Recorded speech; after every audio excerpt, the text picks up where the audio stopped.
Егер ауылдың жағдайы жақсарса, сіздер ауылға қайтадан қайтып барушы едіңіздер ме? Білмеймін қалай ауылға. Қалада Қалада карте деген ауылға бара алмаймыз ғой. Бірақ ауылдың жақсарған жақсы. Ауылдың адамдарына тіршілікке қайта қалаға келмейді ғой олар. Ауылдың жақсарған жақсы. жасай беремін айта беріңіз. Неге ауылға тұрмасқа? Например, мен өзім ауылда туып өскем. Менің ауылымда енді әр ауыл әрқалай.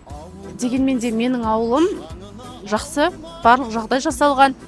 Сол себепті деп ойлаймын мен. Да, конечно. Ну, для меня лично жизнь в ауле намного нравится. Почему? Я больше привык жить там, нежели здесь. Ну, в ауле всегда там тише и воздух намного чище. Әрине. Болашақтың бәрі қалада бізде. То есть вы не хотите обратно жить в деревне, да? Нет. Почему? Потому что ауыл жақта жұмыс жоқ қой. Ну, окей, а если появится работа, появятся там, я не знаю, условия все, вы бы вернулись обратно? Әрине барушы.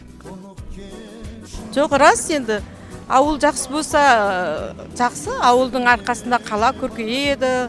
Ауыл болмаса ешқандай нәрсе, ауыл дамымаса басқа жер дамиды деп ойламаймын мен. Я и так живу в поселке.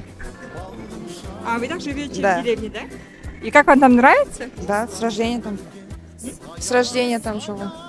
Хаяул, да? Тай тебе алындар. Это тебе как Да. вам там нравится в целом? Да. Очень даже. Почему? А?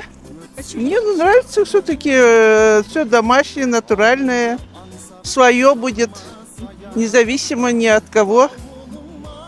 А вы здесь давно в городе проживаете? 98-го года И как вам город? А почему вы сюда переехали в город? по работе. Деревню? Да, наверное. Почему? Не знаю, сейчас вы снимаете, не снимайте, пожалуйста.